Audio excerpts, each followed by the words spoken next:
Welcome to Namakkal association வந்து பேசணுங்க. இப்போ நான் எங்கே இருக்க சொல்லி பார்த்தீங்கன்னா ஒரிசாவில் இருக்கிறேன். ஒரிசா பூரியில் இருக்கிற நேபாள் வந்து லோடு ஏற்றிட்டு பூரி வந்துட்டேன். பூரி வந்து நிப்பாட்டி இருக்கிற.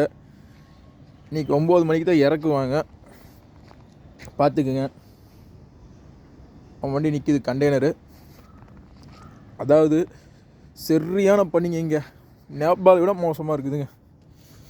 வெறும் 7 டிகிரி 8 டிகிரி தான் இங்கே, பார்த்துக்குங்க. சரியான பனி, ஒன்றுமே தெரிய மாட்டேங்குது.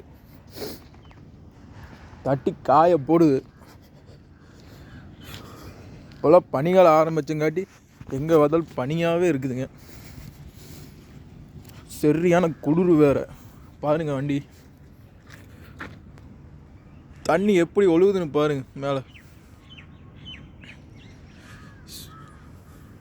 ஐயோ சாமி, ஒன்றுமே முடியலைங்க. உங்கள் ஏரியாவில் எப்படி இருக்குது கிளைமேட்டு? கமெண்ட்டில் சொல்லுங்கள். ஓகே ஃப்ரெண்ட்ஸ், பாய்.